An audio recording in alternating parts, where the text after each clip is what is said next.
সেই কোন ভোর থেকে রান্নাবান্নার কাজ শুরু হয়ে গেছে। সবাই এদিকে সবজি কাটছে, আর আমি সকালবেলা ওই 5:30 নাগাদ ঘুম থেকে উঠে পড়েছিলাম।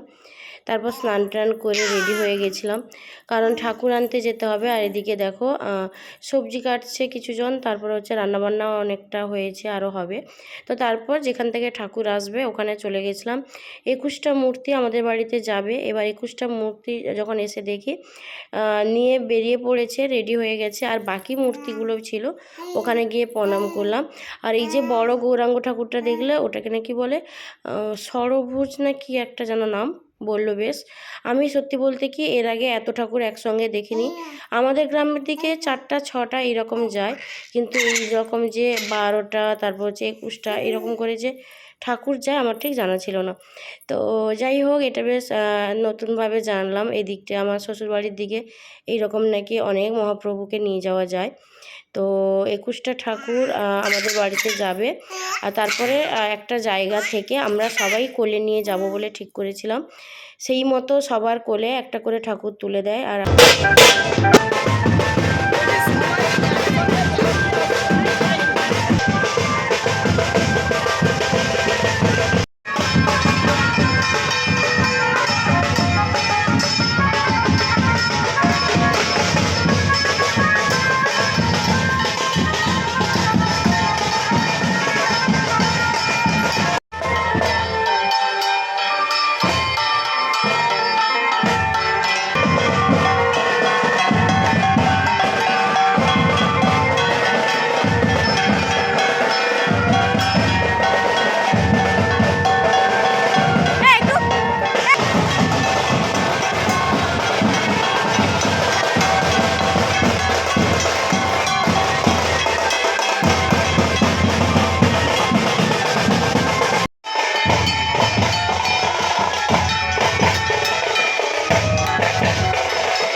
আমাকে সকাল সকাল বলেছিল যে ছেলের মাকে যেতে হবে ঠাকুর আনতে।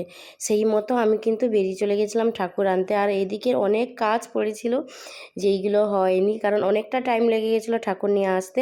আর রোদের মধ্যে ঠাকুর নিয়ে আসার পরে আমার অবস্থা ভীষণভাবে খারাপ হয়ে গেছিলো। তো যাই হোক, তারপরেও আমি এসে বাবুর গায়ে হলুদের জন্য শাড়িটা চেঞ্জ করে নিয়েছিলাম। আর গায়ে হলুদ শাড়ি পরবো আগে থেকেই ঠিক করে রেখেছিলাম। তারপরে এদিকে নাম সংকীর্তন শুরু হবে, ওই জন্য কিছু রিচুয়ালস থাকে, সেইগুলো আমি আর বাবাই দুজন মিলে ওইগুলো পালন করছিলাম।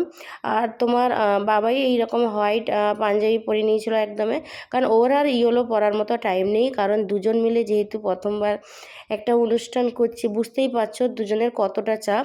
আর আমি না মাথায় যে ঠিক করে চিরুনি করব সেইটুকু টাইমও আমার হয়ে ওঠেনি। তো তারপরে এদিকে কিন্তু দেখো ঠাকুরগুলোকে সুন্দর করে সাজিয়ে রেখে দিয়েছে। তারপর এদিকে হাঁড়িতে মা পায়েস বসিয়েছে আলাদা করে, যেটা যেটা বাবু খাবে। আর এমনি তো ঠাকুর প্রসাদ খাবে। তারপরে এখন দেখো বাবুকে নিয়ে আমরা বেরিয়েছি, বাবুর গায়ে হলুদ হবে, তারপর স্নান হবে। এবার গায়ে হলুদের জন্য আমি কত কিছু ভেবে রেখেছিলাম, কিন্তু টাইমের অভাবে যেটা হয়েছে তাড়াহুড়ো করে এইভাবে পুরো গায়ে হলুদ, মানে গায়ে হলুদটা পুরো চটকে গেছে বলতে পারো।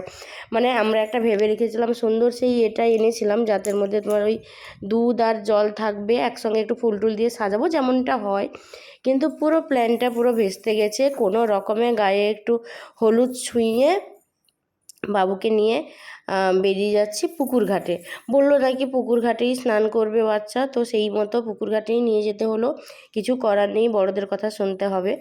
তো সেই মতো পুকুর ঘাটে সবাই মিলে গেছিলাম, কারণ ওখানে আমাকে করতে হবে গঙ্গা পুজো। আর আমাদের পুকুর ঘাটের এতই খারাপ অবস্থা ছিল, ওখানে না ঠিক করে বসতে পারছি না দাঁড়াতে পারছি, সেই রকম অবস্থায় কোনো রকমে ওই বৌদি দিয়েছিল সব কিছু গুছিয়ে।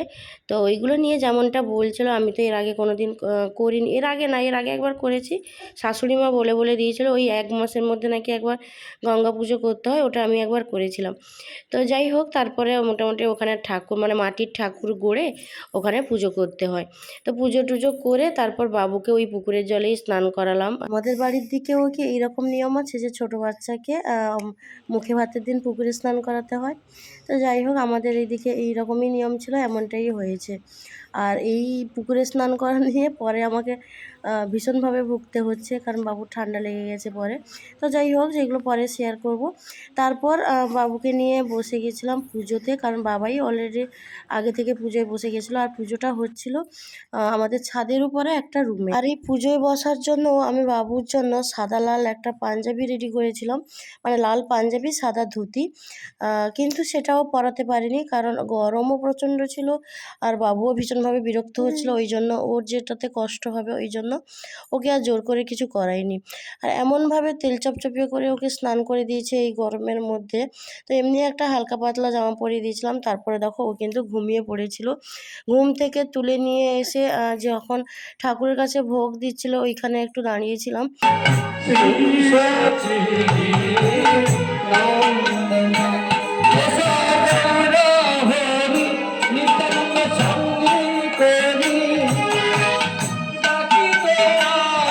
বাবু ঘুমিয়েছিল, ওকে কোলে নিয়েই আমি অঞ্জলি দিচ্ছিলাম। ভাবছিলাম বাবাই আমি একসঙ্গে দুজন অঞ্জলি দিব, কারণ ও এত ব্যস্ত আর ওকে আর সঙ্গে পাইনি, একা বসে অঞ্জলি দিয়ে নিয়েছিলাম। তারপরে বাবাই আবার পরে অঞ্জলি দিয়েছে। তো যাই হোক, ঠিকঠাকভাবে ঠাকুরকে নিয়ে এসে সেবা করতে পেরেছি, যদিও সবটা ওনাদের যারা এসেছিলেন সবটা নিজেরাই করে নিচ্ছিলেন। তো এর পরের আরও একটা পার্টে ব্লগ দেব। তারপর বাবু ঘুম থেকে ওঠার পরে ওকে একটু ঠাকুরের পায়ের কাছে ওকে বসিয়েছিল, ও এত সুন্দরভাবে বসছিল আর সবটা দেখছিল।